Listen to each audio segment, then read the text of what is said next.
Boa noite, bem-vindas e bem-vindos a mais um agromeeting, o 65º agromeeting, hoje sobre o porco bízaro. Isto é uma organização da Espaço Visual em parceria com o Instituto Empresarial do Tâmega e tem o apoio mídia da Voz do Campo. Este é um espaço semanal, das quintas-feiras à noite, em que procuramos trazer massa crítica às agriculturas de Portugal e ao seu mundo rural. Faz parte de uma estratégia do que é Espaço Visual, que atua na prestação de serviços aos agricultores, aos empresários agrícolas e demais agentes do mundo rural, e pretende também fazer desenvolvimento prestando serviço público. Trabalhamos as componentes técnicas, os projetos, as candidaturas, os licenciamentos, portanto, tudo o que tenha a ver com melhorar, com começar e com fazer melhor, com mais sustentabilidade na agricultura. E fazemos também, apoiando também nas contabilidades, quer de finanças, quer de gestão. Mais recentemente, Espaço Visual apostou na formação profissional porque acreditamos que agentes do mundo rural mais competentes trazem melhores resultados e maior sustentabilidade. O agromeeting 2 é sobre o porco bízaro. É um recurso endógeno, uma raça autóctone, e é um recurso que pode trazer riqueza e sustentabilidade para muitas regiões deprimidas do interior de Portugal. O conferencista é o engenheiro João Santos Silva, trabalha na Direção Regional de Agricultura e Pescas do Norte, é um especialista na matéria, alguém com muita experiência, muito conhecimento, alguém que além destas características todas também é um amigo e uma pessoa que respeito pela sua sabedoria e pelo seu saber estar na vida. Muito obrigado por ter aceitado o nosso convite. Tenha a palavra. Ora, muito boa noite a todos. Obrigado pelas palavras amáveis que me dirigiste, que eu retribuo. Agradeço a presença de todos. Espero que me estejam também todos a ouvir bem.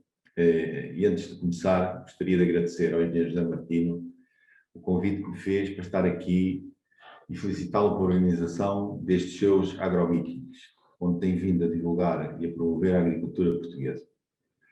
Ao mesmo tempo, desejar que continue a dar o seu contributo para o desenvolvimento do setor agrícola, pecuário e agroindustrial, de forma a que nos aproximemos cada vez mais da autossuficiência e da independência agroalimentar.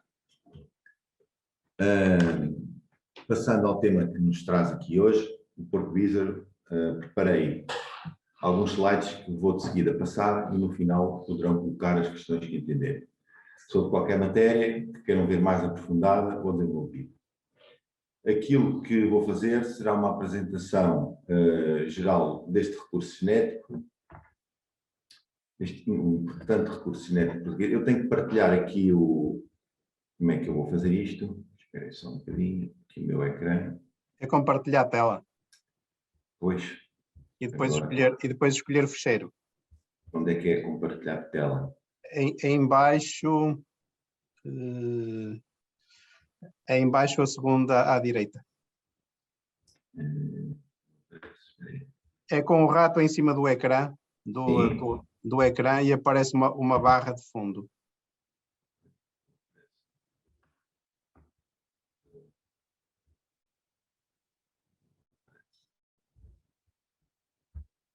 Tivemos aqui alguma dificuldade para entrarmos em... Onde é que eu vejo isto? Visualizar, será? Exibição ao orador? Não. No Zoom, sim, no Zoom, colocando o rato na base do ecrã, aparece uma barra preta que eu tenho já estou a ver. na mão, compartilhar a tela. Ok, eu tinha minimizado, já sei. Obrigado. Compartilhar. Muito bem.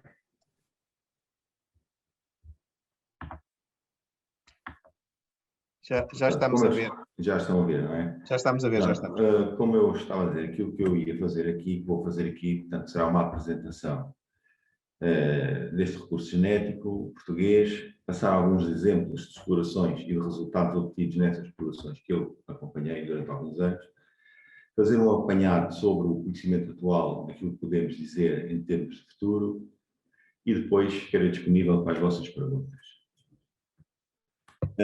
O tronco celta, o porco bízaro, pertence a um conjunto de raças com características genéticas similares, denominadas o tronco celta.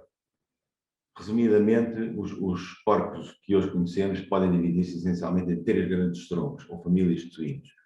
Os que têm originalmente, ou que têm origem e descendem do tronco asiático, o porco do tipo chinês, escolhido de China, são os maiores produtores de suínos no mundo.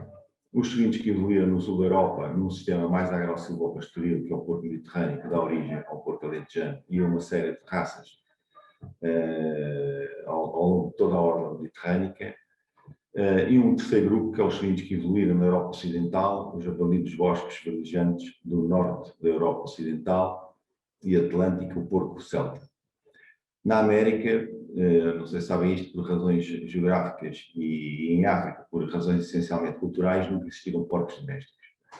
O porco celta é um tipo de porco adaptado ao sistema tradicional que nós denominamos aqui de chiqueiro, produzido em casa, portanto, antigamente, ainda hoje, muito próximo do tratador dos animais, adaptado a comer à mão e alimentado à base de produtos hortícolas e da alimentação humana. Foi assim que evoluiu na história dos suínos.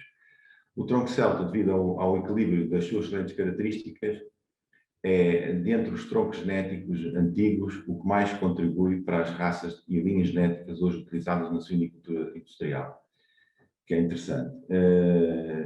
Por exemplo, pensemos nas linhas maternas hoje utilizadas na suinicultura industrial, o Large White e o Landrace, que dão origem principalmente, que ocupam cerca de 80% de efetivo europeu das porcas que estão à produção em toda a Europa e no mundo.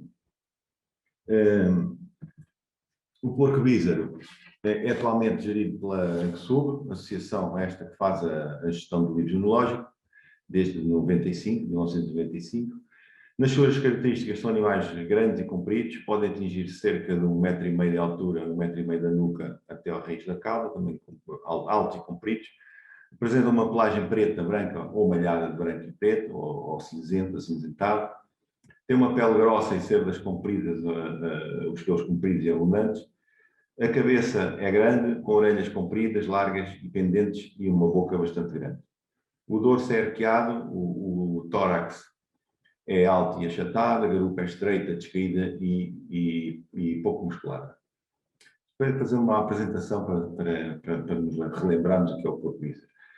Os membros também são compridos, normalmente são animais altos, ossudos e pouco musculados. São de temperamento bastante dócil e algo vagarosos no andar. Quanto às características reprodutivas, apresenta boa fertilidade e elevada prolificidade, daquilo que é o universo das raças autóctones europeias e raças antigas, digamos.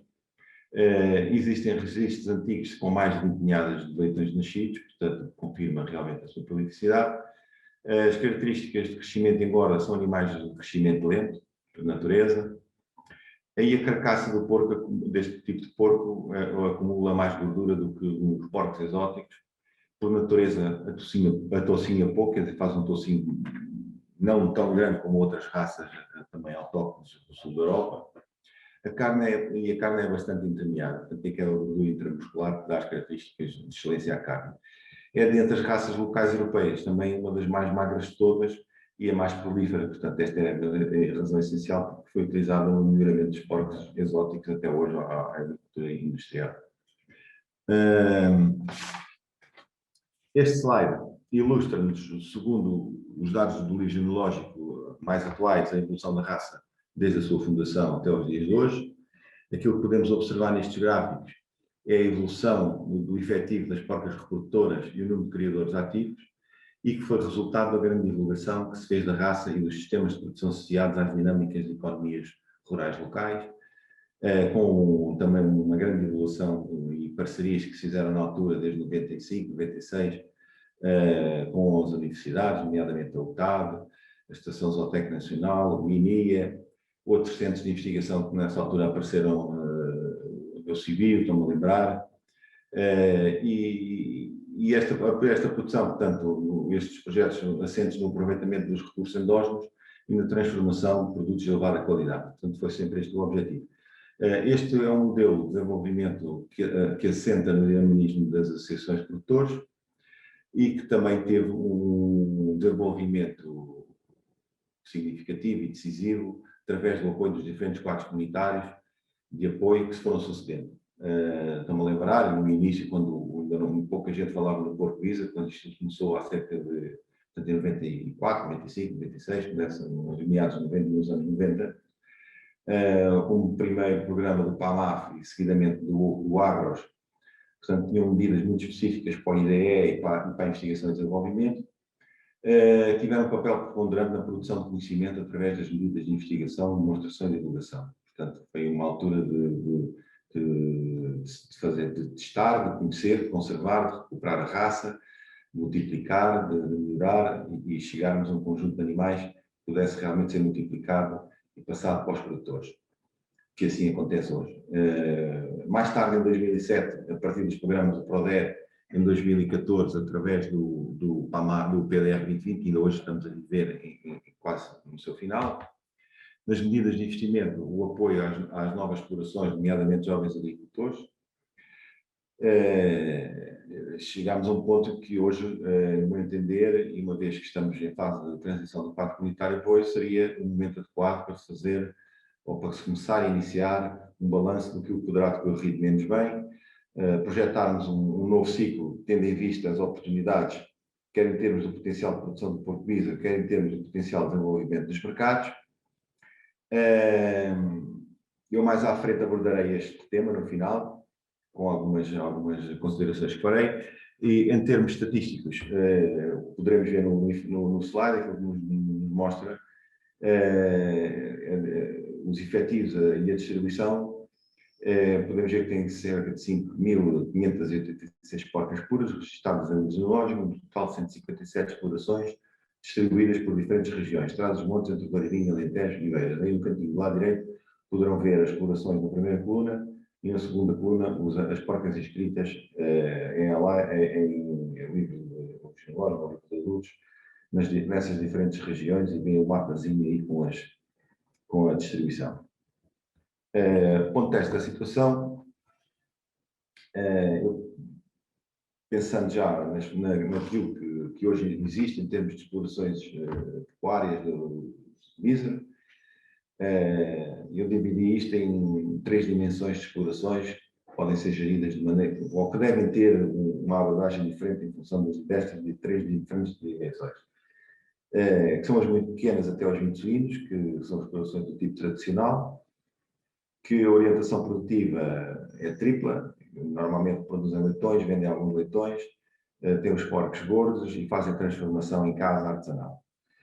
Estes animais dedicam-se principalmente ao autoconsumo, mas vão às cadeias curtas de proximidade e onde tem uma elevada valorização dos produtos, quer em feiras regionais, quer no mercado à porta de casa. Normalmente até são explorações ou famílias que até já têm o contacto de muitos consumidores e que de um ano para os outros fazem a sua encomenda e portanto, já fazem a produção a pedido e dimensionam em função daquilo que são os pedidos do ano anterior e ao longo do ano que vai surgir. Depois temos explorações até dentro das 20 e as 50 porcas e de 50 a mais. Aqui a divisão não será tão diferente, embora a diferença que exista neste tipo de dimensão de explorações será mais ao nível já da gestão financeira e económica destas explorações, porque as explorações com mais de 50 animais, e eu lembro que no quadro que vemos aí acima, temos explorações com mais de 100 animais, e existem explorações até com cerca de 200 animais, não são muitas, embora existam. E entre 50 e 100 porcas também existem algumas explorações, como podemos ver, e realmente é aqui que começam a aparecer os problemas de gestão que devem ser calculados.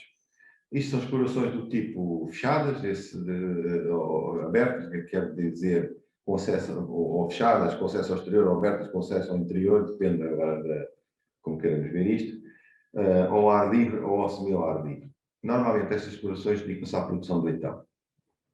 E tem um produto secundário que é bastante valorizado no mercado, devido precisamente à grande procura das transformações artesanais, que não produz o seu porco, vai buscar algumas porcas de repulgo a estas explorações, e que já é um mercado especializado. Os leitões, portanto, são enviados para a fileira do leitão da restauração, do leitão takeaway, que já existe bastante,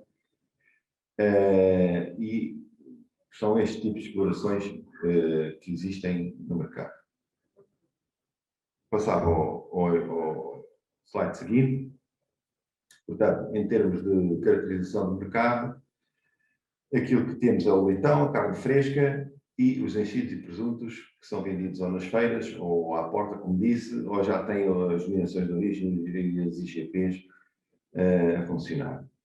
O mercado do leitão é um mercado que tem maior expressão em termos de vendas de animais vivos, sem dúvida, e fornece toda a restauração do norte de Portugal, que tem se desenvolvido bastante aqui nas cidades, quer tanto ou na envolvência do urbano, tanto no Minho como em Trás-os-Montes e mesmo no centro do país. A carne fresca será menos explorada, digamos, o bife ou o rojão ou esse tipo de pratos, ou outro tipo inovador de cozinha, que tem sido pouco explorado. Penso que esta é uma área aqui que tem muito para andar.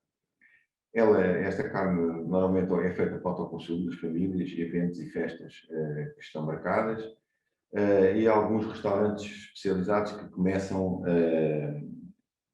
a começar a utilizar o porco Bisa nas suas emendas. Penso que aqui, com parceria com chefes que possam aprender e manusear este tipo de carne, que tem um elevado potencial de crescimento em termos do mercado de qualidade e da restauração de grande qualidade. Os enchidos e os presuntos têm uma elevação, uma elevada valorização económica, que se pode multiplicar por 10 em termos das carcaças. Uma carcaça vale 1, imagine. Os enchidos e os presuntos resultantes dessa carcaça poderá ser multiplicado por 10 em termos de valor. Quando associado às regiões, às tradições, à transformação artesanal do porco nessas diferentes regiões do interior, como o engenheiro Martim falou, e que bem precisam de soluções para melhorarem os seus índices económicos e o bem-estar. Eu fiz aqui um pequeno resumo através de um indicador macroeconómico, que é os valores de produção padrão. Se considerarmos a suinocultura tradicional, bízaros e também alguns cruzados, e mesmo de outras raças, mas que são explorados nesses sistemas ainda tradicionais ou derivados do sistema tradicional e que evoluíram para a produção ao ar livre, podemos dizer que, em termos de animais à saída da exploração, isso avalia em cerca de 18 milhões de euros, ou 19 milhões de euros. As porcas reprodutoras são valorizadas em 5 milhões através da venda, 6 milhões através da venda dos leitões. O leitão sem porca, que é aquele leitão que é desmamado e que fica à espera de encontrar a exploração onde vai ser engordado ou reproduzido, portanto vale cerca de 2 milhões. E depois os outros porcos são os porcos de engorda, as porcos de refúgio, os barrascos, todo o outro tipo de porco que não entra nas categorias anteriores, que é onde está o maior valor em termos de animal, da carcaça ou do animal vivo à saída da exploração. Se considerarmos a transformação, podemos multiplicar aquele valor dos 19 milhões de euros ou dos 18 milhões por 10, portanto, e mesmo até por mais. Será esta aqui também aquilo que naturalmente até tem acontecido nas regiões mais interiores ou nas aldeias portuguesas. Em termos de objetivos produtivos e das lógicas económicas, segundo a orientação produtiva, isto é bastante importante, já quem pensa quem está na produção, quem nos está a ouvir, não sei se são produtores, mas é por aqui que tem que começar a pensar, arrumar as suas ideias. Portanto, quem produz leitões tem que tomar a intenção a produtividade numérica, que é aquele indicador técnico-económico que nos podemos monitorizar a qualquer momento, a qualquer dia da produção, a qualquer hora, ou ao final do ano, ao meio do ano, e que nos dá a vitalidade da nossa exploração e das condições em que temos a produzir. Portanto, a produtividade numérica, o que nos diz é o número de leitões que são desmamados por porca e por ano. Portanto, é o indicador mais importante que temos em termos da produção de leitões. Depois temos outro também bastante importante, ou não menos importante, que é o índice de conversão da porca, que tem a ver com os leitões desmamados pelo alimento de porca consumido. E depois, se a isto juntarmos outras variáveis, outros fatores de produção, quer fixos, quer variáveis, temos o custo do leitão produzido. Portanto, quem não fizer esta monitorização está a andar no escuro, como já veremos aí a seguir no quadro que eu vou mostrar.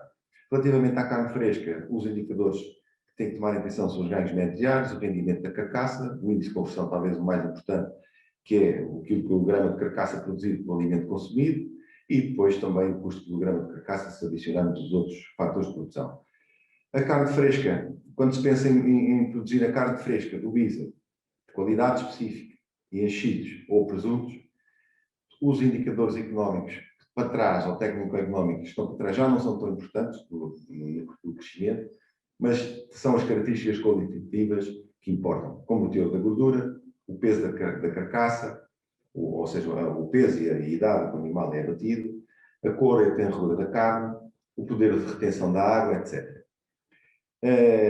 E depois o preço de venda, que é a valorização do produto que se sobrepõe ao custo dos fatores de produção. Portanto, e por último, o valor global da venda dos produtos provenientes da carcaça que o produtor produz. Portanto, há aqui uma alteração de paradigma em termos daquilo que é os objetivos da produção, que nos dois primeiros casos o que interessa são índices técnico-económicos e no terceiro caso são os indicadores de qualidade no final da carcaça que vamos obter, que é isso que vai valorizar e vai diferenciar o produto no final. E o que eu vou fazer agora é aproveitando, vou fazer um bocadinho de história, vou passar algumas explorações do ISA onde trabalhei, e que acompanhei, algum trabalho que fui executando, e mostrar os resultados produtivos e depois fazemos aqui uma abordagem deste tema. Portanto, isto são os primeiros porcos visas que eu vi na vida, entre 94 e 95. Isto era o panorama da agricultura naquela altura.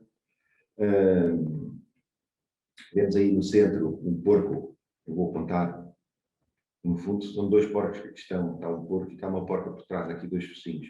Isto é o porco de cobrição, ou verrasco, que recebia as porcas da aldeia para serem cobertas, e depois voltavam às explorações. Vemos aqui também do lado direito em baixo os alojamentos agroalimentares, os animais alimentados com subprodutos agrícolas, a cama dos animais que era retirada e colocada nos campos, e no final dos ciclos de hortícola os animais ainda podiam dar uma voltinha por cima do resto de couve ou obras ou o que existisse para irem comendo alguma coisa.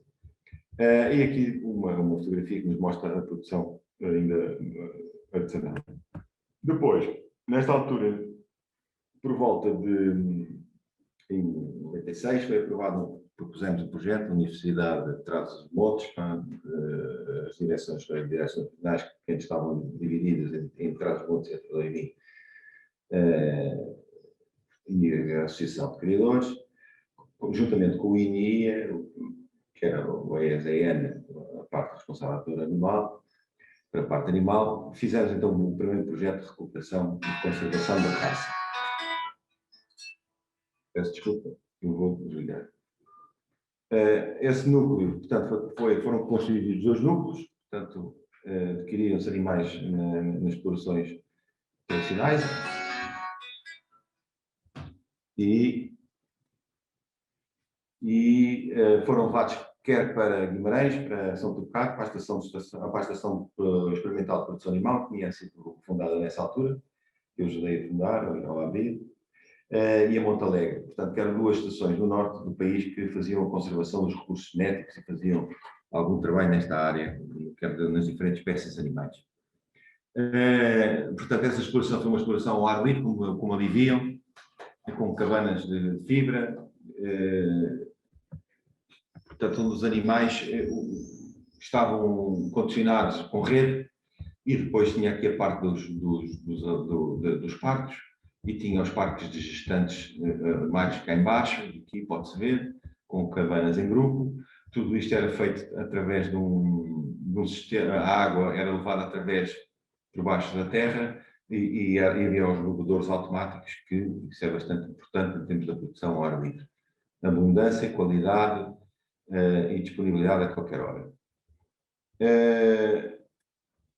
Isto demorou até 2000, portanto, nós aqui fizemos a multiplicação de animais e depois enviávamos animais para a Estação Zootécnica Nacional e para o TAD, onde foram feitos vários testes de performance, de crescimento, foram abatidos animais, foram feitas análises laboratoriais à qualidade da carne, às características diferentes da carcaça. Pronto, fizemos uma caracterização, quer de grupos alimentados de maneiras diferentes, quer de famílias, e ficámos com algum conhecimento daquilo que tínhamos em mãos.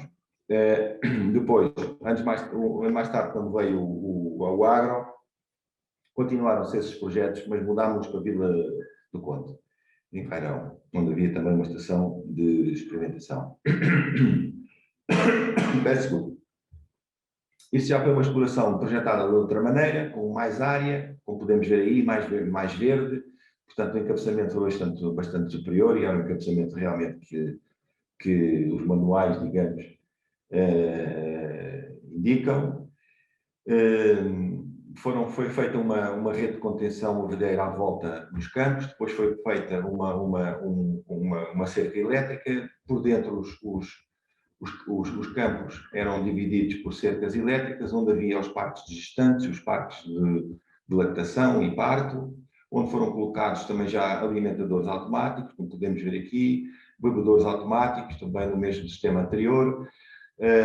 E pronto, aqui fizeram-se experiências de reprodução bastante interessantes e que nos deram um conhecimento bastante interessante acerca daquilo que é esta raça. Inclusive, eu lembro que fizemos cruzamentos ou utilizámos outras raças exóticas ao mesmo tempo, nos cruzamos. Cruzamos foi o cerne, para obter leitões cruzados, mas as fêmeas utilizávamos na raça pura, tanto as linhas exóticas e as linhas bízaras, e depois verificávamos na F1 quer os crescimentos dos leitões, quer as taxas de mortalidade, quer os índices de fertilidade alcançados pelas diferentes raças. E isso foi, digamos, um termo comparativo bastante interessante daquilo que é o conhecimento que hoje temos, ou podemos aceder em termos daquilo que está publicado.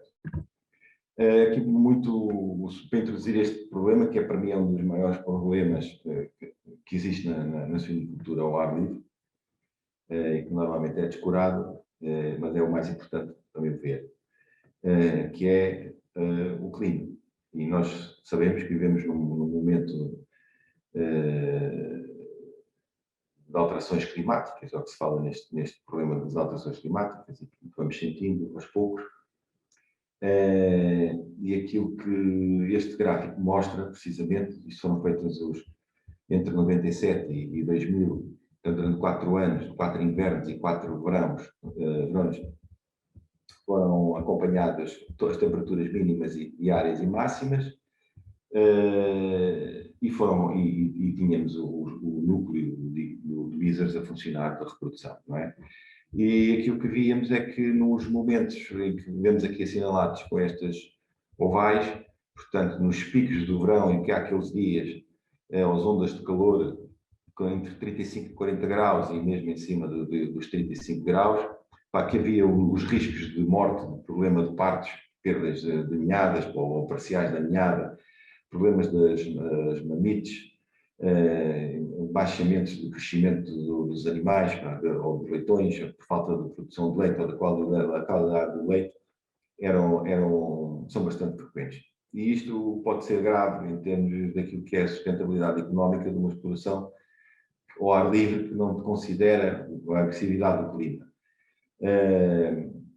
Estas explorações precisam ter água, muita água, e precisam ter os lamaçais para os animais poderem banharem-se ou poderem constituir uma capa de lama à volta seu pelo, da sua pele, portanto, que faz uma argila que fica bastante úmida, fica úmida ao longo do dia, que os animais vão reconstituindo à medida que vai aquecendo essa capa do lama, protege uma série dos raios solares diretos e permite que os animais percam o calor e que não ganhem tanto calor também direto da incidência do sol. Isto é um fator fundamental. Outro fator é a água, como eu disse, e as sombras. Tem que haver sombras. Sem sombras é complicado. Uma maneira de fazer das sombras é a própria cabana que faz sombra. Nós sabemos isso.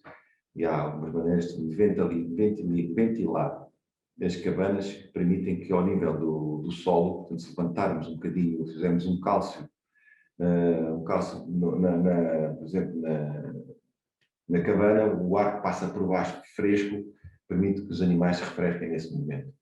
É um truque, mas é importante naqueles dias bastante calor. Depois passámos a exploração para o outro lado, uma terceira exploração também ao ar livre em Vairão, também, mas noutra parte da quinta. Aí testámos outro tipo de alojamento em termos das cabanas, contra o pacado marítimo. Os resultados foram bastante animadores, bons. Nessa altura fizemos um túnel, podemos ver ali do lado direito, na fotografia do lado direito, um túnel para onde se enviavam os leitões desmamados e depois aí fazia-se a gestão de lotes para a saída dos leitões, em termos daquilo que seriam fêmeas, machos, para a reprodução, pessoas que já vinham buscar e para fazerem os seus efetivos. Isso é uma fase bastante importante. E utilizámos o mesmo sistema da rede por fora e fio por dentro, fio elétrico, com os comedores automáticos, portanto, e os tais comedores que também podíamos acionar automaticamente. Depois houve outro projeto, que era um projeto em parceria com a Cooperativa de Barcelos, com o IDARM, com o Instituto de Agronomia, com o INIAP também, com a Associação, em que aqui tentámos responder a uma questão que na altura começou a aparecer, que eram as explorações leiteiras. As explorações leiteiras, muitas estavam a desistir por causa do preço do leite, toda aquela história do leite que nós conhecemos, ou que alguns de nós conhecemos, e que muita gente teve que deixar o setor. Mas o que acontece é que naquela altura as pessoas tinham a tecnologia de tratores, os silos, portanto, para fazer as suas silagens e os campos, que tinham que continuar a ser ocupados, e aquilo que na altura se pensou foi que os porcos poderiam valorizar a silagem de milho para fazer na parte do crescimento dos animais.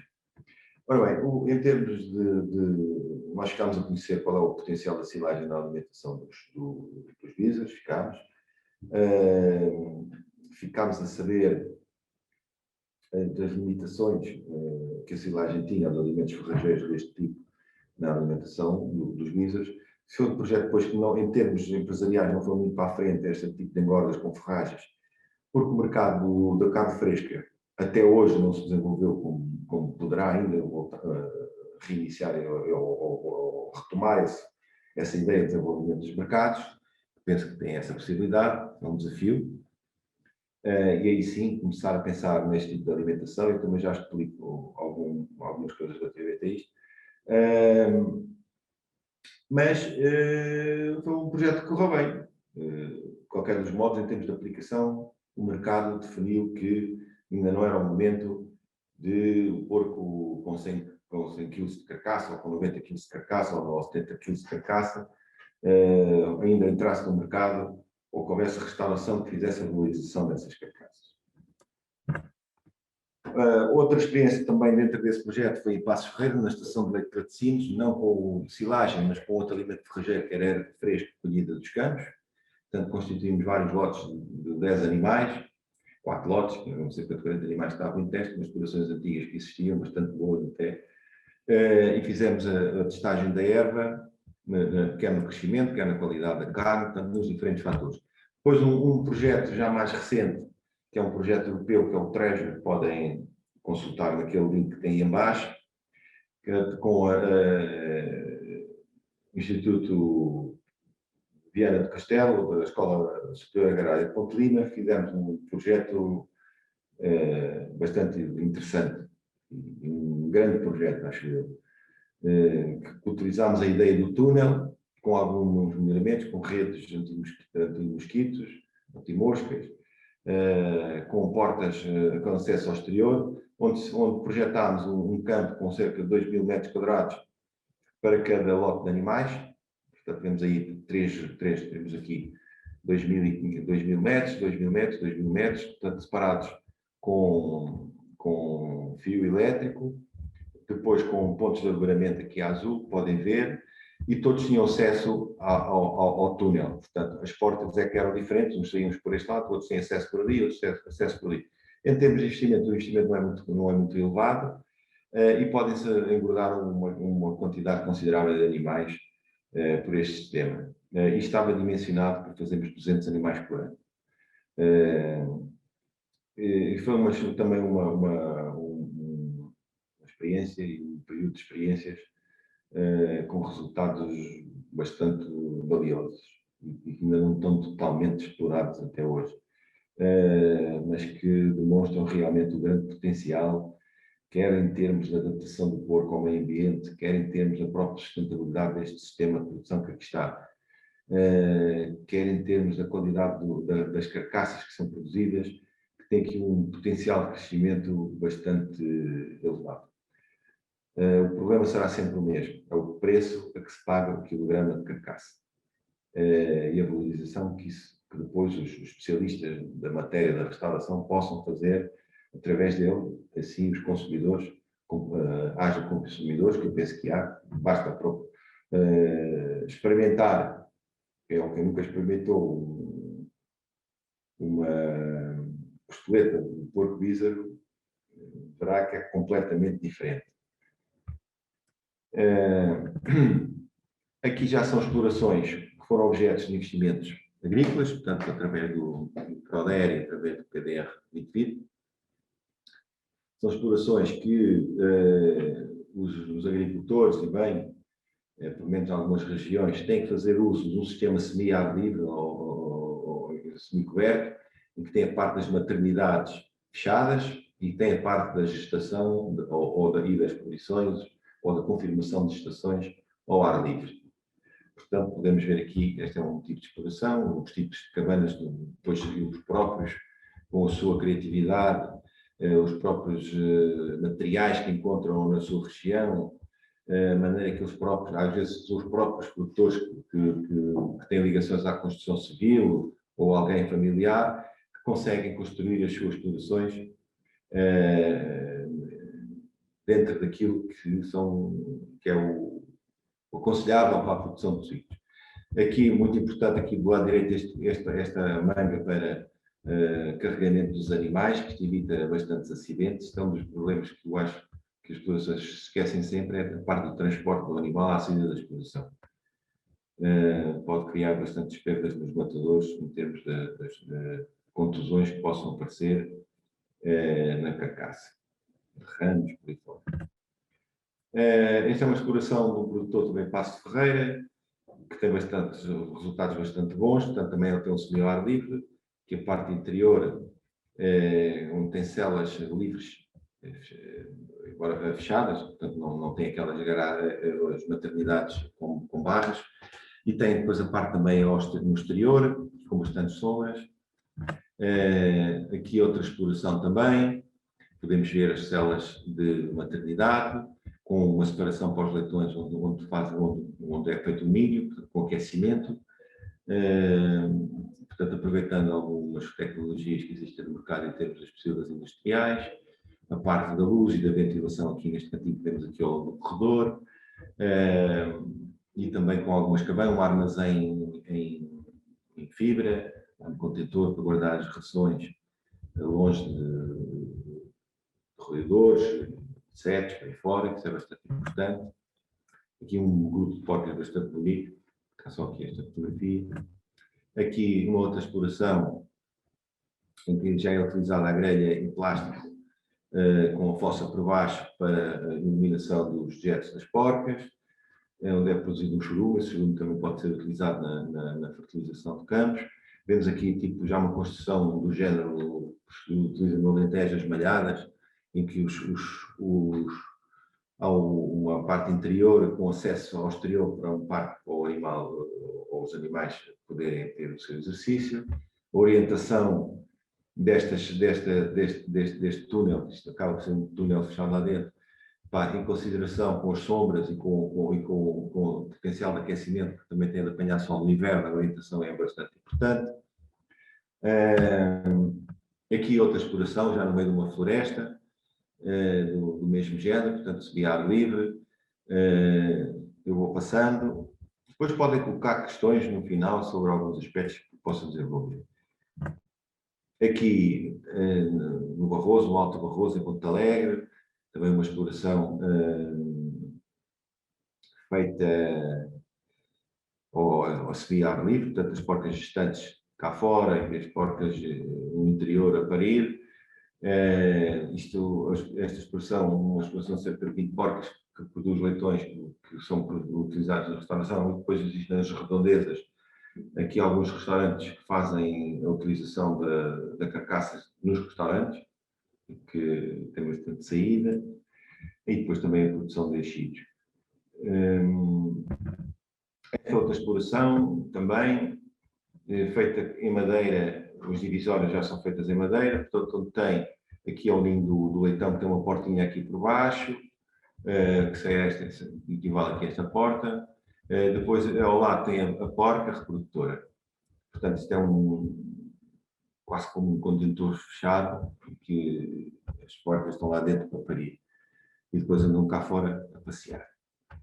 As outras gestantes e outros tipos de porcas. Esta é uma exploração que apresenta até bons resultados e que até utilizaram as grades de gestação para fazer a alimentação individual, para não haver aquela competição entre animais que costuma haver, que pode haver porcas que percam peso ou que não engordem ou que não recuperem o estado corporal para os outros mamos, e às vezes há necessidade de separar os animais para não haver a competição dentro do grupo das porcas, para poder haver uma alimentação mais homogénea dos porcos e em termos da reprodução, e os resultados também possam às vezes ser prejudicados por haver às vezes brigas ou grupos instáveis que provocam uma certa nervosidade nos animais e stress que depois influencia a parte reprodutiva, como sabemos, não é? Todo o eixo gonadotrópico que vem do cérebro, do hipotálamo até aos ovários, portanto, é influenciado pelo stress, e isso vai provocar alterações ao nível da quantidade de óvulos libertados, ao nível da quantidade de fecundações que dão, do ambiente que se dá dentro do útero, das absorções embrionárias que possam existir, tudo isso pode provocar alterações na prolificidade dos animais. Bem, posto estes exemplos, eu fiz aqui um quadro de resumo destas explorações, em termos da produção de leitões, em termos dos resultados técnico-económicos que eu registrei na altura que as fui conhecer. E aquilo que vemos é, nesta última coluna, portanto, a produtividade numérica dos tais leitões de mamados por porco ano, o que vemos é que variam muito. Nós temos aqui uma exploração com 8 leitões desmamados ou 9 leitões desmamados por ano, e temos uma exploração com 21 leitões desmamados. Vejam a diferença. Depois há aqui 12, 13, 11. Eu garanto-vos que uma exploração com estes números que aqui estão não sobrevive durante muito tempo. Não paga os custos de produção. São explorações condenadas ao fracasso. A não ser que isto fossem leitões pagos a preço de ouro. Mas como não são, o leitão Bizar é valorizado em 5, 10 euros no máximo no mercado, relativamente aos mercados industrial, e isso mesmo não chega para estes números que aqui estão apresentados. Os leitões desmamados, porca ano, ele tem origem numa sequência de acontecimentos biológicos que se passam na produção ou dentro do organismo da porca e do farrasco, não é? Como sabem. Portanto, isto começa nos leitões nascidos, totais nascidos, temos aqui 12 leitões nascidos, 11, 9, 10, por aí fora, conforme a exploração. Aqui, estas são as explorações comerciais, estas duas explorações aqui embaixo são as explorações experimentais que tínhamos. Temos os nado vivos, portanto, os nascidos vivos. Depois temos a taxa de mortalidade ao nascimento, vemos aqui 15%, vemos ali 1,5%, vemos 5%, há grandes diferenças, há uma heterogeneidade entre explorações bastante grande. Depois há um fator de mortalidade, talvez a mais importante e a mais desafiante de redução, que será esta aqui, no primeiro ao terceiro dia. Temos aqui mortalidades de 20%. Ora, se tivermos só os 20%, somarmos 15%, mais 6% até depois do terceiro dia, até o desmame, vamos ter 41% de mortalidade. Nós temos aqui taxas de mortalidade ao desmame que variam entre 11% e 41%. Ora, vejam, uma taxa de mortalidade muito grande. Quer dizer, andamos a alimentar os animais até nascem,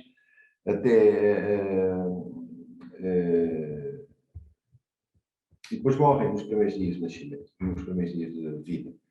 É mau. É mau. E depois temos a parte da fertilidade, que tem a ver com a ciclicidade da porca, que é a porca, quando é desmamada, deverá entrar em cio o mais rapidamente possível. Portanto, aquilo que se espera nos porcos, e que acontece sempre a 80% dos porcos, das porcas, é entrar em cio 5 dias, entre 5 a 6 dias após o desmame. E se assim ficarem cheias, o período em que estão vazias é muito pequeno. Isso faz aumentar o ritmo reprodutivo e podemos ter porcas a dar 2 partos por ano ou mais, ou 2,2, 2,3, acima de 2 partos por ano. Isso também tem a ver com o tempo do aleitamento. Portanto, se nós tivermos aleitamentos muito prolongados, também vamos diminuir o tempo no ano em que a porca está gestante, não é? A parida. E aqui temos o índice, o intervalo entre o desmame e a fecundação. Portanto, temos aqui, em média, valores médios. Temos 23 dias, 17, 30, 40, 60. Isto quer dizer que há, nestas explorações, quer dizer que há porcas que ficam cheias logo após os 5 dias do desmame, não sei se me estão a acompanhar. E depois, as que não ficam cheias, têm que esperar mais 21 dias para entrar em cio, que é para depois serem cobertas. Portanto, há um retorno de cio, há um retorno. Depois, excessivamente, se não ficarem cheias 21 dias depois, então vai ser 21 dias depois a seguir. Há 2 retornos. E por aí fora. Portanto, quanto mais tempo a porca tiver por fecundar, mais o número de partos vai diminuir e menor será a produção de leitões desmamados por porca ano por via da ciclicidade. Portanto, nós, no exercício, podemos ver aqui em termos médios destas explorações todas, aqui, o que temos aqui é 14,4, continua abaixo, a meu ver, mas se fizermos o exercício de ir buscar os melhores índices em diferentes explorações, aqui vamos buscar 11, até por acaso estava ali uma com 12, mas vamos buscar 11, o melhor conjunto. Se formos buscar as melhores taxas de sobrevivência ou de mortalidade na nascença, aqui eu estou a apontar com o rato, até o terceiro dia e até o desmame, se fizermos um aleitamento de 35 dias, com o tempo de gestação que é constante, um intervalo de desmame de fecundação médio de 10 dias, isso vai dar um número de partos por ano 2,9 e obtemos aqui o valor de 22,3 leitões por ano. Isto seria o ideal. Portanto, era podermos gerir as nossas explorações dentro daquilo que é o melhor manejo possível e dentro da melhor genética que possamos ter na exploração. Como sabem, isto é genética e ambiente. Genética é famílias de porcos. Ambiente é uma série de fatores ambientais que começam no tratador, na própria relação do homem com o animal. E depois todos os fatores alimentares, reprodutivos, temperatura, sanitários, por aí fora. Portanto, se todo o manejo for feito do melhor modo possível, poderemos chegar então àquele melhor conjunto que ali está, que são dos 22 leitões, ou mesmo superior àquele, 22 leitões dos mamados por ano. E aí sim estamos dentro das explorações viáveis e que podem andar para a frente e ter um êxito económico muito bom. Em termos de crescimento, passando aqui para a fase deixando agora a parte dos leitões e da reprodução, passando para o crescimento dos animais. Nós temos aí um resumo que está aí, que é 4 experiências diferentes. Temos ali do lado esquerdo a experiência feita com silagem, em que vemos nitidamente que estes animais azuis é um grupo de animais que foi alimentado só com ração, portanto ao ar livre, naquelas cabanas que vimos ali há bocado, na cabana cooperativa do Barcelos. Depois os animais com diferentes níveis de silagem em troca de ração, que foi tirada a ração e colocada a silagem, em diferentes percentagens, em 1/3 e em 50%. E vemos a resposta dos animais. Temos animais que passam de 560 gramas por dia para 300 gramas por dia. Portanto, vejam a resposta, em que há uma desaceleração do crescimento automaticamente. Aqui a erva, do lado direito, vemos a mesma coisa, animais alimentados com erva, só com ração fazem 650 gramas por dia, à volta disso, e depois, quando são alimentados com diferentes, quanto mais erva se introduz e mais ração se tira, assim a resposta do crescimento vai diminuindo, chegando aos 350 gramas por dia. Isto no crescimento não é muito problemático, quer dizer, se nós fizermos isto nas porcas reprodutoras, nós vamos ter um resultado péssimo, se fizermos isto mal feito acima de tudo, porque existem limitações nutricionais nos porcos. Isto vai dar alterações ao nível da fertilidade, ao nível da prolificidade, que não é de todo aconselhável a introdução de alimentos forrageiros nas porcas. De qualquer maneira, há momentos onde se pode introduzir alguns alimentos forrageiros, mas deve-se ter algum cuidado. E às vezes até pode ser mesmo aconselhado em algumas situações ou em algumas porcas. Agora, utilizando a maçã, restos de maçã que foram adquiridos na altura na cooperativa de Braga, portanto a maçã que ia para Sulgos, mas este era o refúgio das maçãs que lá ficava.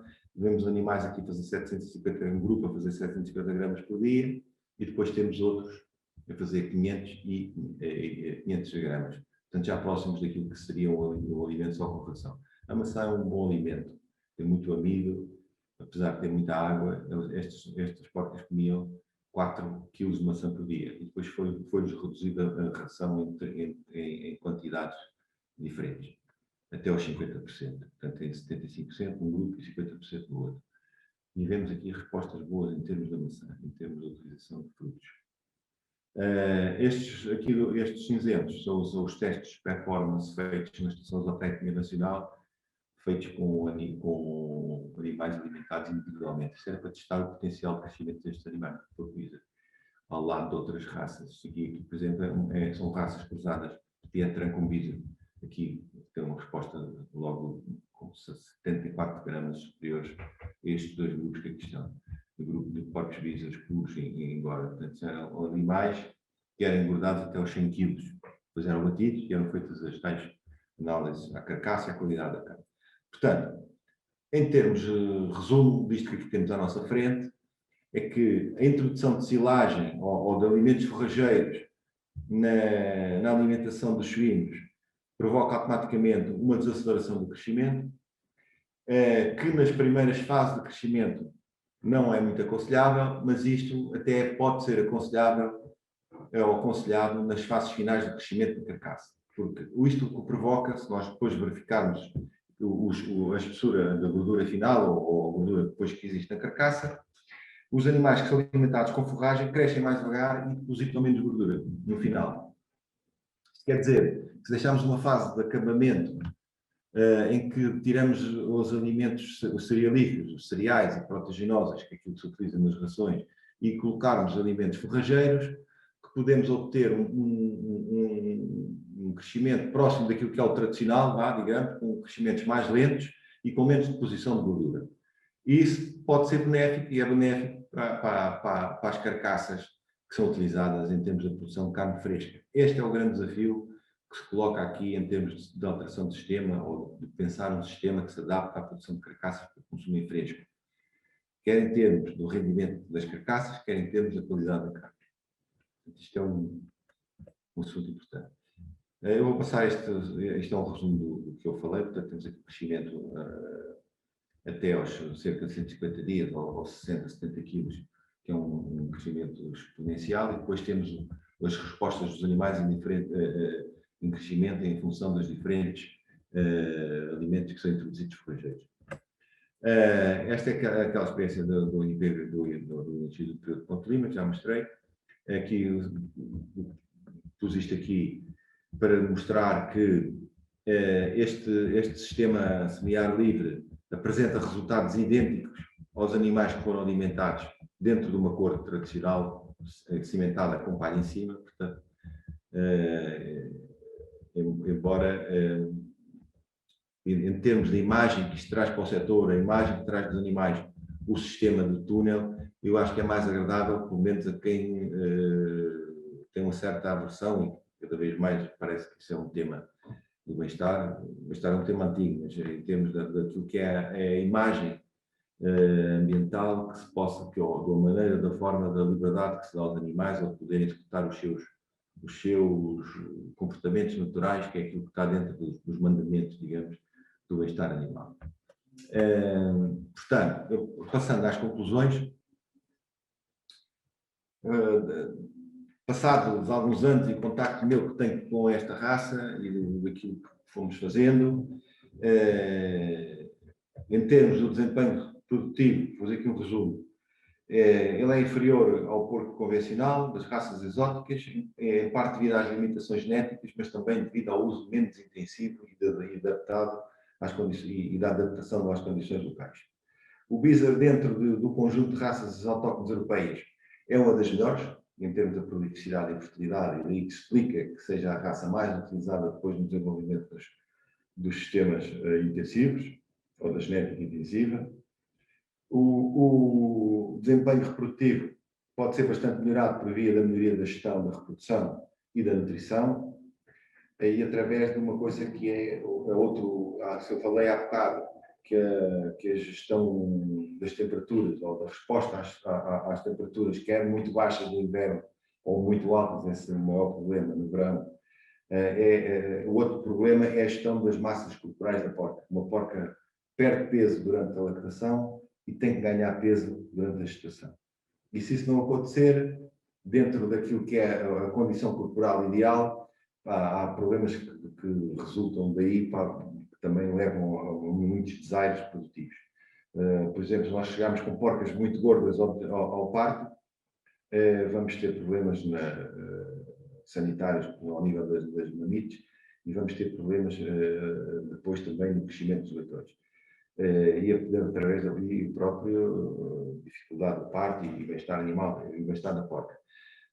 Se tivermos animais muito magros ao desmame, excessivamente ou quase osso, como muitas vezes acontece, e eu vejo, também vamos ter problemas ao nível do reinício da atividade endócrina e do ciclo reprodutivo. Portanto, haver um alongamento total do período em que a porca está vazia. E nessas condições, o melhor é reformar as porcas o mais cedo possível. Portanto, depois em termos do crescimento pós-natal, o crescimento dos leitões Bizers pode ser bastante... relativamente ao que acontece nos outros porcos, o peso dos leitões intra-ninhada dentro de uma ninhada bastante heterogénea. Isso é um problema de gestão que aparece depois na homogeneidade da ninhada.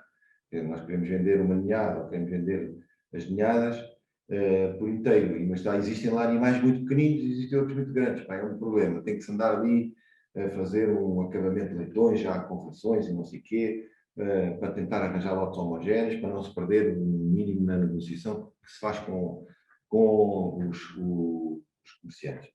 Depois, o leitão Bizzer é comparável aos valores encontrados em raças convencionais quando comem ad libitum, em termos do crescimento.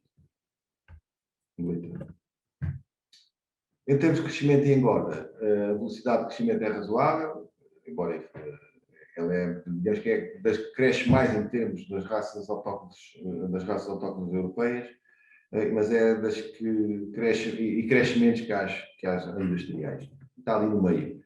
A fase de engorda é caracterizada principalmente por baixas taxas de crescimento e grande heterogeneidade de acordo com a diversidade dos sistemas de produção e níveis de alimentação praticados.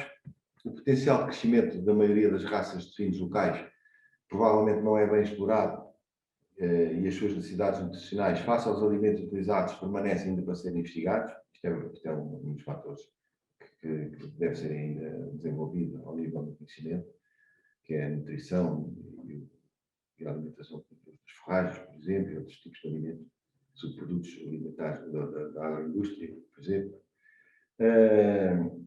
O tecido adiposo, o Bisa está entre as raças mais magras, em termos de raças locais, e as raças de suínos, destas raças locais, nomeadamente o Bisa, são geralmente abatidas com idade ou peso superiores, isto quando se dedicam aos animais para a produção de carne, o que resulta em maior gordura intramuscular e com mais cor de carne, a carne mais intensa, em termos mais vermelha, portanto tem mais mioglobina, os animais também mais peso, também já são mais velhos, isto também pode valorizar a carne, de outra maneira. Apresenta baixo desenvolvimento muscular e o alto potencial para a produção de tecido adiposo, já falámos. Existem grandes diferenças entre famílias e linhagens, isto é um fator muito importante na gestão genética da raça, isto deixa uma boa margem para a gestão dos efetivos e para o desenvolvimento das linhas mais magras que se queiram desenvolver ou linhas mais gordas, mas isto já é à frente. Quando as populações que se queiram especializar em carcaças magras ou gordas ou de vários tipos, podem escolher através das famílias, já que é um caractere que tem hereditabilidade elevada, poderem daqui fazer a gestão da genética dos efetivos. A quantidade de gordura depositada na carcaça responde muito facilmente face aos métodos de produção, por exemplo, a alimentação e o exercício dos animais. A alimentação deve ser limitada, quer em quantidade, quer em qualidade, no acabamento, para evitar a deposição excessiva de gordura, aquilo que falámos naquelas experiências, com alimentos forrageiros ou extensificar a produção ou o sistema de produção. As raças de suínos locais, o Bisa,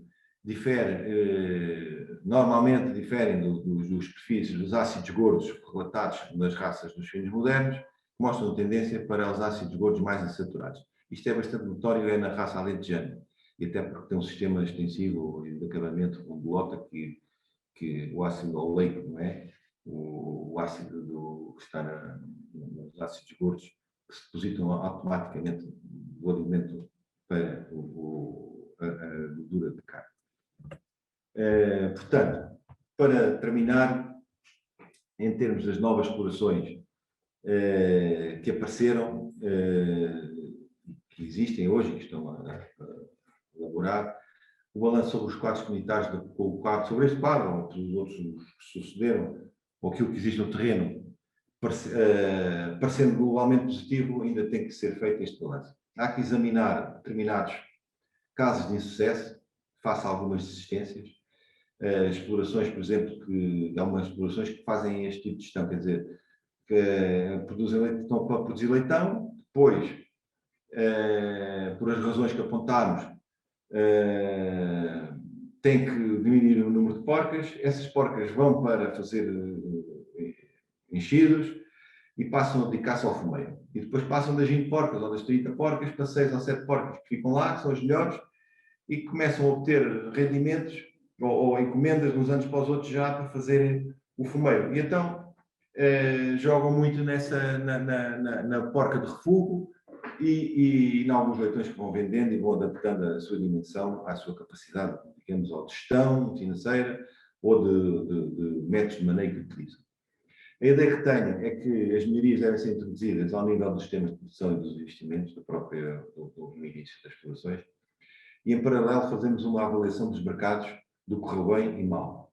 Avaliarmos o seu potencial e a valorização futura da carne e dos produtos do porco Bisa.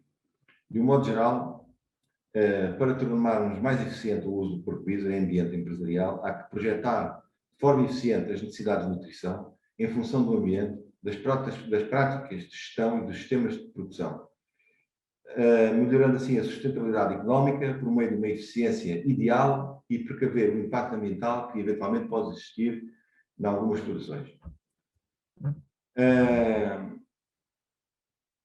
Portanto, condições essenciais: existir escoamento de produção à cabeça, portanto, os produtores, antes de fazerem as suas explorações têm que já saber onde é que vão vencer os produtos e que tipo de produtos vão fazer, se é leitões, se é porcos de engorda, se é enchidos, ou tipo de porco de enchido.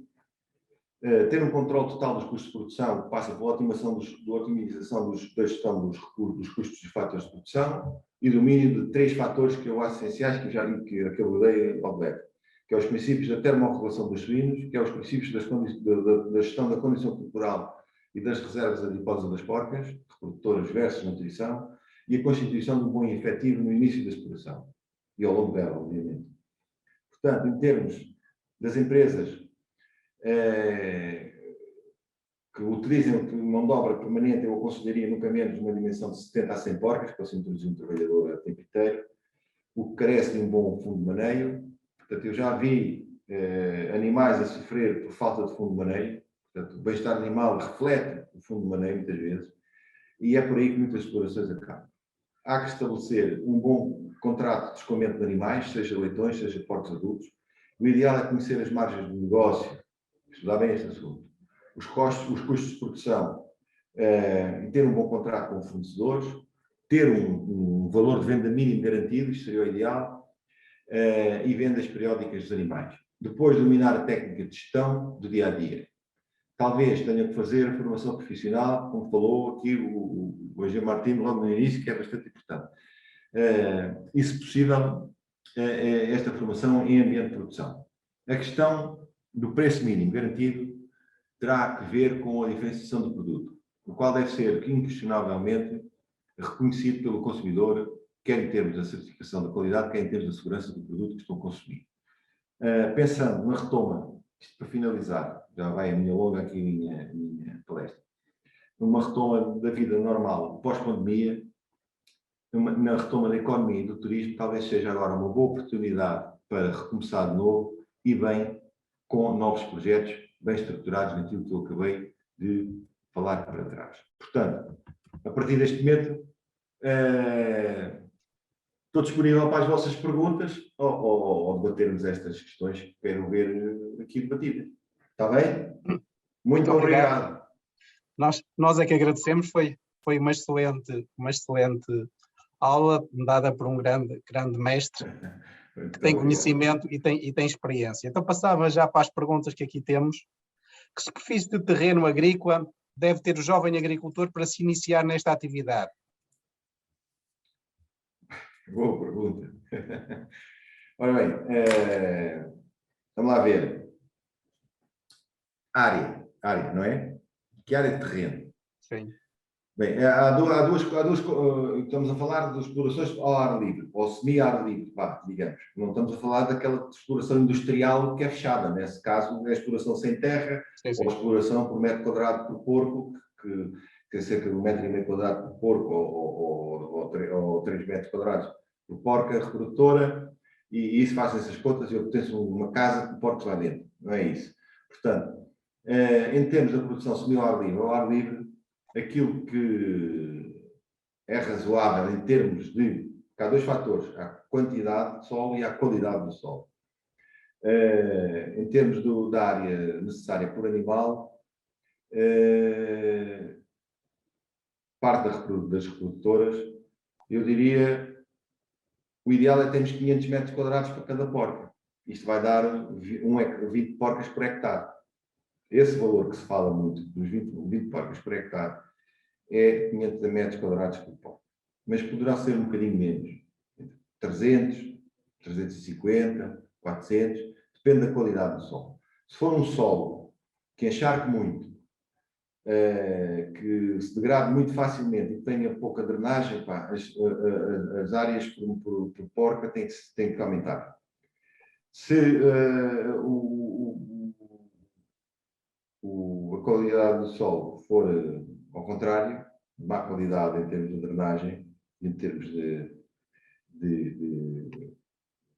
se estragar muito facilmente ou de lamear muito facilmente, argiloso, no caso tem um tipo argiloso, as áreas têm que ser superiores. Eu não sei se disse isto ao contrário. Pronto. Entendeu-se. Entendeu-se. Entendeu-se. Um trabalhador a tempo inteiro consegue cuidar de quantas porcas? Epá, isso depende da experiência do trabalhador, depende da organização que ele tem dentro da exploração e como é que se auto-organiza. Mas um trabalhador com experiência pode tomar conta de 50 porcas, à vontade. Tá, eu dou um exemplo muito simples. As porcas estiverem organizadas em grupos de 12 porcas sincronizadas, em que estão 12 porcas em lactação e são desmamadas e a seguir na maternidade entram outras 12, ele tem que organizar o trabalho. O maior trabalho que tem é dentro da maternidade. O que é que ele tem que ter? Tem que ter 12 baldes à frente da porca onde vai parir, com um kit de apoio ao parto, não é? E fazer todo o trabalho durante um dia concentrado naquele grupo de porcas que ali está. Portanto, se ele tiver isto, se ele fizer isto de uma maneira metódica e depois dedicar outra meia hora à parte das gestantes e outra meia hora aos restantes animais, ele consegue perfeitamente tomar conta de 50 porcas. Não há um número específico que nós possamos dizer, mas eu dizia ali que só a partir das 50 ou das 70 porcas é que foram um trabalhador o tempo inteiro. Isto considerando que o trabalhador o tempo inteiro que lá está já é o próprio, não é? Portanto, à volta disso, pá. Okay. Depois a experiência dirá. Está claro. O que fazer para que os porcos bizarros não escavem o terreno nos parques onde estão instalados de forma a manter as pastagens? Primeiro que tudo bem alimentados. Se eles estiverem bem alimentados, procuram menos raízes e menos insetos e fazem menos buracos. E menos trufas ou menos aquele comportamento natural que eles têm no exploratório. Há aquela situação de utilizar o organelo, não é?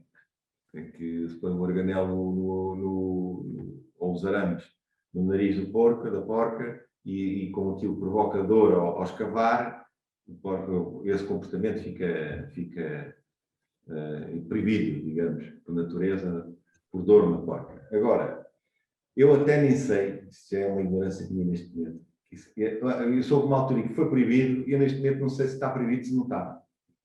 Até neste momento, mas o que eu tenho observado é que normalmente, eu antes via isso e agora já não vejo. Utilizar isso. Na sua opinião, quais as razões que explicam a falta de procura de carne de porco bizarro? A falta de procura de carne, a primeira devia haver umas campanhas comerciais ou marketing para dar a conhecer o porco bizarro. Eu já comi carne de porco bizarro de várias maneiras e garanto que se provarem carne de porco bizarro ficam completamente comida diferente daquilo que é. Eu já comi hambúrgueres de porco bizarro e é completamente diferente, não tem nada a ver. Uma pessoa que não conheça, que não saiba o que é que está a comer e que metam aquela carne à frente, ele não sabe o que é aquilo, não sabe o que é porco. Alguns vão dizer que é carne de vitela, outros vão dizer que é carne de caça, outros vão dizer... existem várias razões. Realmente, a carne de porco bizarro, quando é mesmo o verdadeiro porco bizarro, então se for acabado de forma tradicional, é completamente diferente, não tem nada a ver. Isto é autêntico. Portanto, e é uma carne que tem uma capacidade na cozinha, quem gosta de cozinhar verifica, que tem uma plasticidade e uma capacidade de desenvolver pratos diferentes, como não tem um porco industrial. O porco industrial é aquela sola de sapato que tem melhorado nos últimos anos, mas que não permite grandes invenções, não permite a criatividade, não permite desenvolver a cozinha de determinados aspectos. E é por aí que em termos da restauração de qualidade, que podia ser valorizado, era chamar alguns chefes, pô-los em contacto com esse produto e verem realmente a potencialidade que aquilo tem. Eu penso que isso era um caminho a explorar e a desenvolver. Estava um projeto muito engraçado. A próxima questão diz, ao nível de subsídios, como está esta situação? Ao nível de subsídios? Sim. Ao nível de subsídios é o quadro normal dos subsídios que vivemos dentro da PAC, não é? Quer dizer, quem está numa zona desfavorecida e tem animais, tem direito aos subsídios dentro daquilo que é o eixo do desenvolvimento rural, que é as MZDs, as medidas das zonas desfavorecidas, que têm um valor por hectare em função da dimensão de hectares que têm, não é? Depois são cumulativos. Depois tem os direitos do RPU, se assim os tiver no histórico, não é? Ou se os adquiriu por transferência de direitos.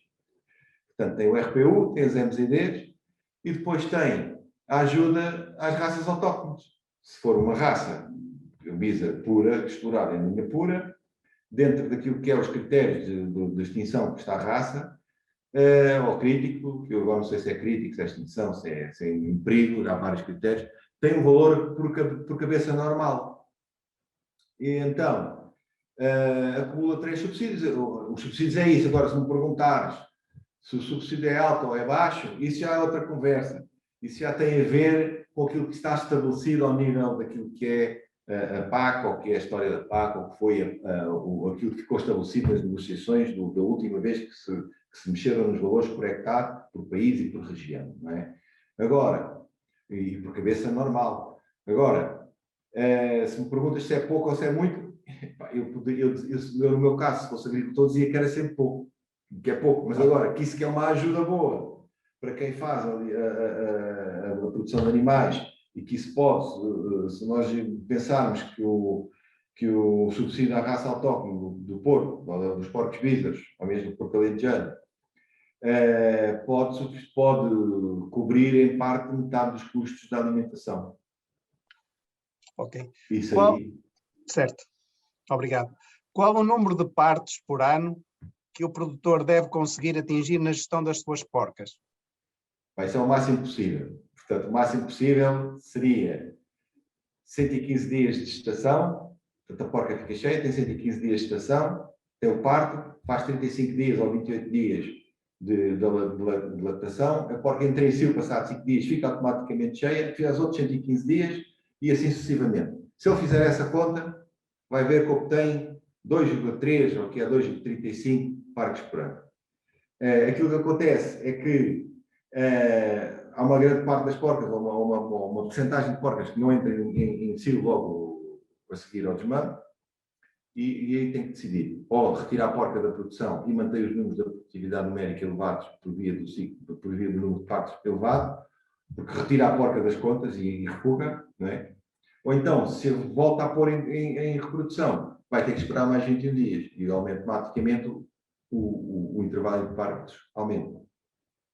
Agora, é isso. Isso é a parte da gestão importante. É como dizia o outro, é só fazer as contas. É só fazer as contas.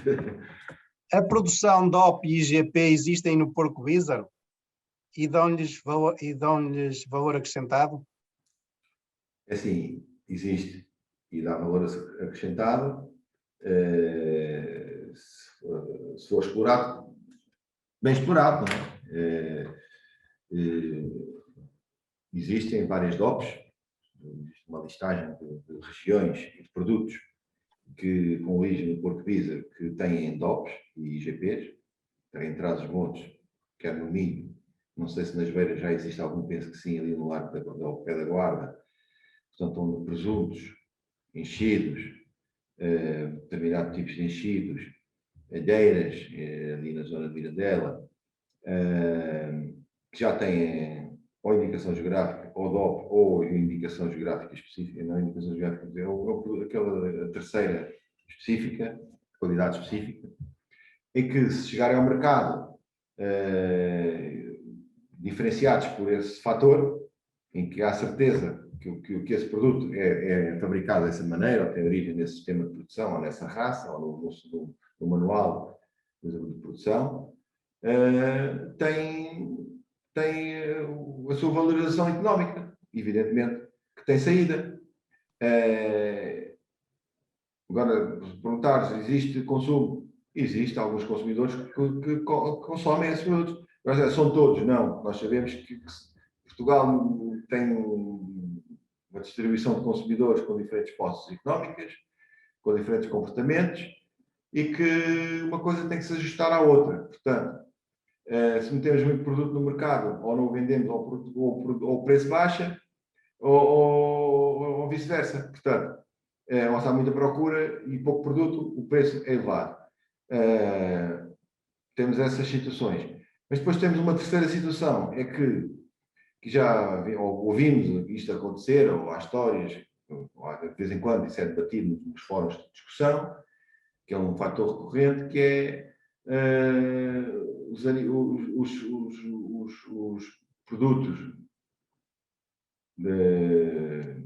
certificados, digamos, qualidade certificada, pode haver produtos que não estão certificados, para venderem gato por lebre. Isso pode acontecer. E aí é toda a fileira das minerações e das indicações de gás que pode ficar em causa, não é? Pode ficar abalada por um comportamento, lá, digamos, no mercado, ou uma regularização, o regulamento do mercado não estar totalmente apurado. Mas, de qualquer maneira, eu, no geral, digo que sim, e vemos isso, a carne certificada ou produtos certificados, dentro dessas minerações, são valorizados naturalmente, economicamente, evidentemente. A próxima questão. Qual o melhor programa informático que conhece para colocar os dados da exploração e que de forma simples ajuda à gestão pecuária? Bem, isso depende da dimensão da gestão pecuária, da exploração pecuária. Eu, se tiver 10, 20 porcas, posso fazer um programa eu próprio e resolvo o assunto. Agora, não é? Agora, se tiver uma exploração bastante grande e querem fazer a gestão global toda, inclusive a chegar ao mercado final e saber o que está a passar e tudo, já explorações de maior dimensão, aí existem programas informáticos que podem ajudar nisso. Eu não vou dizer marcas, não vou influenciar isso, mas existem aplicações que têm uma gestão bastante avançada, quer em termos da produção dos leitões e da reprodução, quer em termos do crescimento e mesmo da qualidade e da própria gestão genética dos específicos. Isso existem programas bastante avançados. Mas é preciso saber mexer neles e é preciso compreender primeiro a produção. Primeiro é preciso compreender a biologia dos animais, como é que aquilo funciona. E depois, então, a utilização da informática, não é? Claro.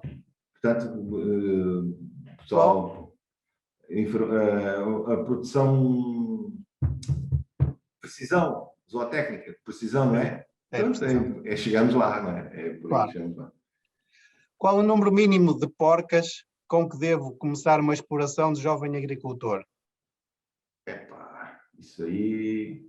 Isso é assim, eu para ver o seu projeto aprovado, não sou especialista em projetos, o Jean Martins é de certeza mais do que eu, sabe, está dentro disso, fez as contas todas, eu não as tenho, mas aquilo que eu sei é que para o projeto ser aprovado, ou para ter um projeto com resultados viáveis, ele tem que obter determinados critérios técnicos e depois económicos e financeiros. Sim, mas portanto, ele se tiver uma ou duas porcas não consegue. Agora, se tiver dentro daquilo que é os programas que hoje existem. Sim. Agora, tem que ter uma dimensão mínima para que cumpra os critérios que são exigidos em termos económicos e financeiros.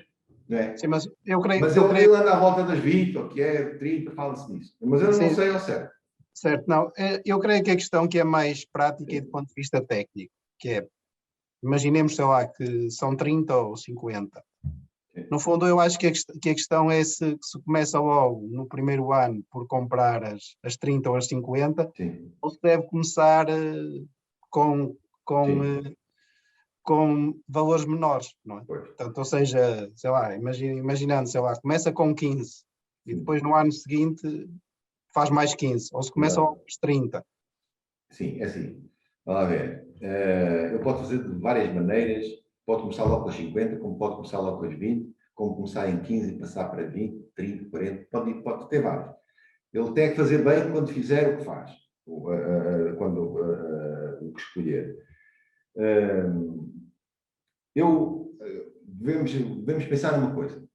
É assim, ele quando tiver a exploração a funcionar em cruzeiro, ele deve ter um efetivo distribuído em termos de idades. Quer dizer, ele deve ter, uma porca vive 4 anos, vamos lá ver, ele deve ter 25% das porcas com 1 ano, 25% porcas com 2 anos, 25% das porcas com 3 anos e 25% de porcas com 4 anos.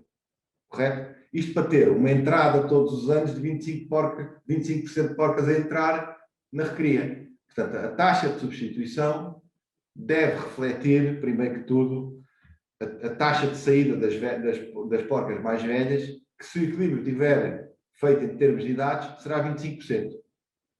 Depois, portanto, ao adquirir as primeiras porcas, ele deve, se ele constituísse o efetivo em 4 anos, se adquirisse porcas num ano, em 4 anos chegava ao efetivo das 4 porcas. Mas se ele, como se quiser acelerar isto, ele vai ter que comprar animais com uma determinada idade, um grupo com 6 meses, outro grupo com 1 ano, outro grupo com outro ano, ou então comprar leitoas com 1 ano, com 6 meses, ou porcas a criar ou leitoas com 20 quilos, imagina, começar do início mesmo, até será a melhor hipótese. Comprar 20 leitões, quer ter 100 porcas, compra 25 leitoas com 2 meses. Depois, espera que elas cresçam 6 meses e a seguir entram outras 25. Espera outros 6 meses, entram outras 25. Isto é um exemplo, não é? Sim. Quer dizer que, e espera outros 6 meses e ao fim de 2 anos tem 100 porcas espaçadas em 6 meses. Mas como ele durante essa vida, esses 2 anos, ele já vai retirar animais de lá porque vai ter que refugar e eles não apresentam condições para ser reprodutores, ele vai chegar a um equilíbrio já muito próximo daquilo que seria o desejável em termos de distribuição de efetivo. De maneira que ele pode reconstruir o efetivo a partir desses pressupostos. Eu creio que ficou clara a explicação. Vamos para a última questão, a última ou penúltima, faltam 3 minutos para terminarmos. O modo de produção biológico adapta-se bem à produção de carne de porcos bízaros? Adapta. Aliás, há um projeto que eu nem falei aqui, que eu tenho posto ali fotografias, que era um projeto também de desenvolvimento, que era fazer os porcos biológicos. Foi feito na Póvoa de Lanhoso e teve ótimos resultados na altura. Essa exploração ainda existe, penso eu. E tem o seu mercado, o seu nicho. Produz os porcos, os leitões em quantidade e os porcos engordados em quantidade para aquilo que é o mercado que existe à volta daquela exploração ou daquele gestor que ali está. Portanto, ele tem um restaurante, ou tem 2 ou 3 restaurantes, que fazem o escoamento daquele produto, que ele já sabe quanto é que é por ano, dos leitões. E tem aquilo dimensionado à dimensão dele. É o seu mercado de proximidade que funciona ali. Isso é bastante interessante. Se todas as explorações conseguirem fazer localmente criar essa fileira interna, digamos, daquela regiãozinha, da região que vive ali à volta. Portanto, todas as aldeias em Portugal têm hoje uma cadeia de restaurantes à volta. Tem um hotel para 2, um spa, uma autoestrada que leva lá, um hotelzinho, um restaurante, 4 ou 5 restaurantes de qualidade. Epá, isso, se for feito à base dos produtos produzidos da região, que evita uma série de custos logísticos e há uma proximidade relativamente à terra onde é produzido e que as pessoas possam consumir no local, isso tem uma valorização económica muito elevada. Isso multiplicado por N aldeias, N regiões, para dar um resultado de desenvolvimento muito interessante e sustentável. E depois eu acho que isso é um projeto que falta em Portugal não é só para o porco, é para várias coisas ao mesmo tempo. Há um cabaz, digamos, que pode ser valorizado dessa forma. Isso eu não tenho dúvida nenhuma que para além daquilo, é o caminho, é o caminho futuro. O caminho do futuro dentro daquilo que é isto. Então, há os outros caminhos agroindustriais que nós conhecemos que também são futuro, mas é diferente. A última questão, mais estratégica. Quais são as regiões de Portugal onde recomenda se instalem as explorações de porco bízaro para que se obtenha maior rentabilidade?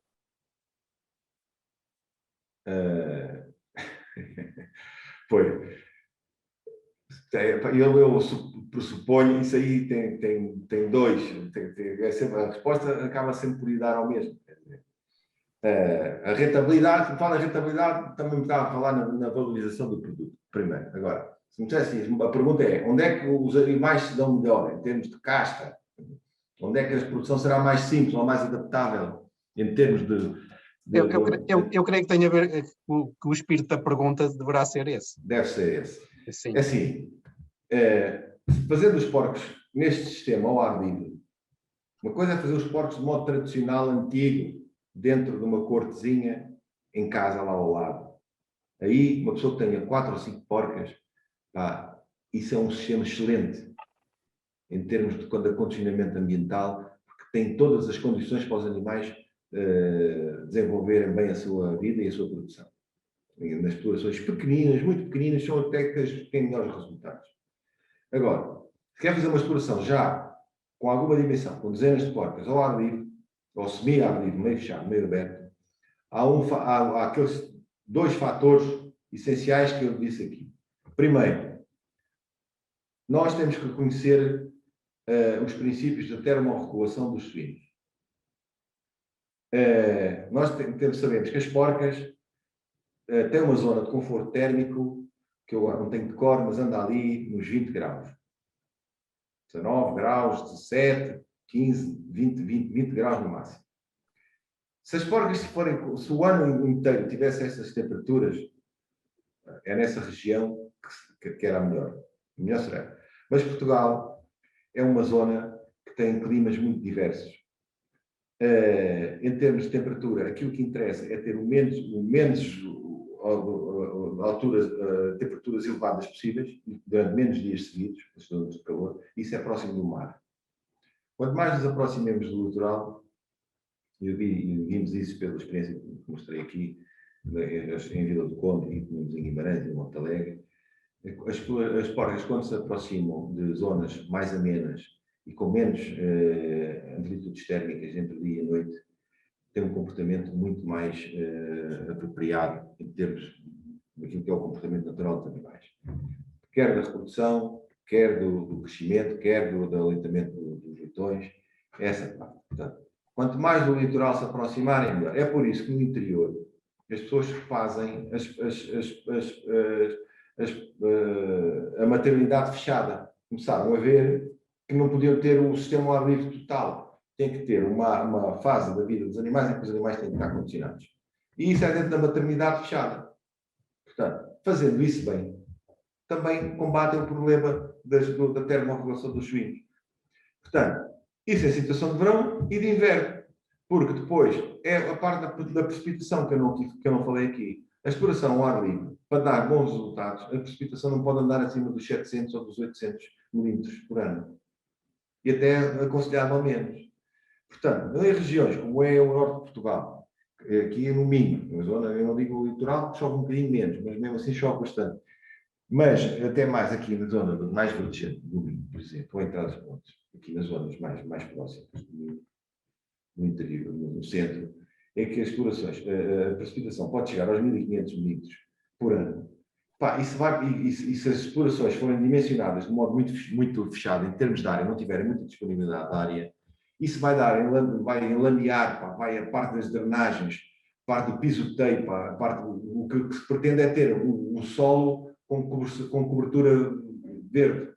E se essa cobertura verde é destruída por o pisoteio dos animais, que é intensificada com a precipitação, pode provocar a perda de produtividade e de eficiência de produção, que depois tem que levar ao encerramento da exploração. Portanto, há um fator ambiental, da gestão ambiental, e por isso, nas explorações ao ar livre, também se deve prever que a exploração deve andar em rotação com as outras culturas. Portanto, eu hoje tenho 1 hectare com 20 porcas aqui, e tenho 1 hectare ao lado, onde tenho milho. Daqui a 2 anos, eu devo pôr as porcas onde está o milho e pôr o milho onde estão as porcas. Portanto, fazer uma rotação, alterar, fazer esta rotação de animais nos espaços da exploração. Isso permite renovar a produção herbácea e também permite que se quebrem os ciclos sanitários, parasitas, bactérias, coisas assim de género. Portanto, isso há toda uma gestão que tem que ser feita de base, quer em termos da estrutura da produção ou da exploração, quer em termos depois já mais específicos do maneio, que tem que ser considerado na produção de porcos ao ar livre. E isso eu vejo, é essa a dificuldade que eu vejo. Nós, ao longo dos anos, fizemos cursos, até fizemos alguns cursos de formação, promovemos isso. ensinar isso às pessoas, porque as pessoas têm que saber alguns princípios da produção, deste género de produção. E se não os dominarem, são apanhados de surpresa. E quando a surpresa já não é, deixa de ser surpresa e passa a ser um problema, epá, não há maneira às vezes é melhor fechar tudo e começar de novo. Ok, ficamos por aqui. Eu pedia uma síntese entre a apresentação e as questões. O que é que pode ficar para a memória futura sobre o porco bízaro? O que é que pode ficar Desta apresentação aqui ou desta conversa nossa? Sim, desta conversa nossa. Epá, eu acho minuto ou dois. Um minuto ou dois, eu acho que é assim.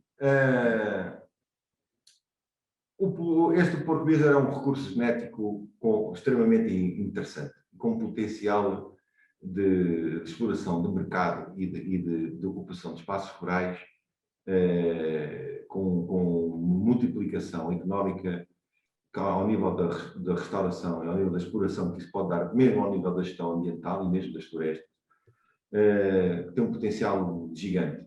De maneira que, para o futuro, eu vejo que esse potencial permanece, com alguns exemplos que vão aparecendo, que mostram que é possível esse caminho.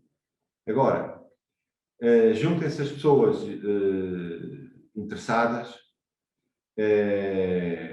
os agentes de desenvolvimento que nós temos, as políticas acertadas para desenvolverem, para que esses projetos sejam desenvolvidos, e essa maneira de ver as fileiras da produção animal, neste caso da suinicultura, e vemos que podemos beneficiar todos, toda a sociedade beneficia, desde a pequena lojinha que vende os produtos específicos, desde a restauração, a grande restauração, a grande distribuição também pode beneficiar em parte, e todos os consumidores e os produtores em primeiro lugar.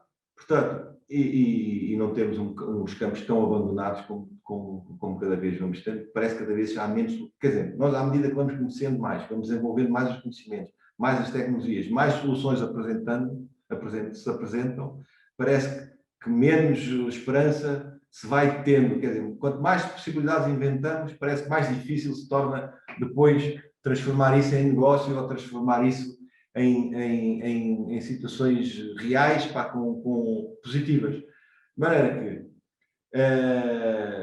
eu vejo um bom futuro para esta situação, mas quer dizer, temos que lutar todos por isso, desenvolvam-se as parcerias necessárias, interurbanas, urbanas, rural, urbano, para as empresas de produção de alimentos, dos fatores de produção,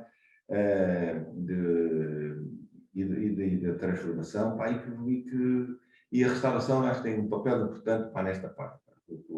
Se continuar pós-pandemia com o mercado a crescer, e a parte do turismo e a movimentação das pessoas e quererem experimentar cada vez novos sabores, novas experiências gastronómicas, eu acho que isto tem pés sempre para andar, nunca para. Agora? Ok. Muito obrigado. Peço desculpa às dezenas de perguntas que ficaram por responder, tanto que não tivemos tempo para isso. Foi uma excelente experiência.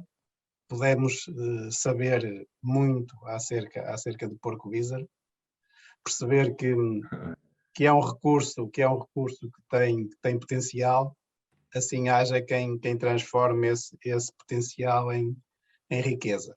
É isso que nós pretendemos nestes encontros, nestes agromeetings, trazer para cima da mesa a experiência e as opiniões de quem sabe. Portanto, nisso agradeço ao engenheiro João Santos Silva a disponibilidade de ter estado connosco neste espaço, e cumprimos o nosso objetivo do agromeeting, que é de enriquecer a massa crítica nas agriculturas de Portugal. Resta-me agradecer também aos participantes que estiveram connosco durante esta pouco mais de hora e meia. Portanto, e encerro por aqui este 65º agromeeting. Portanto, agora vamos fazer um intervalo para férias, portanto voltaremos em setembro, na primeira quinta-feira, com o 66º AgroMeeting, que será sobre o medronheiro, a experiência da medronhalva com Carlos Fonseca. A todos, uma boa noite, muito obrigado e até à próxima. Saúde. Muito boa noite a todos. Obrigado. Obrigado.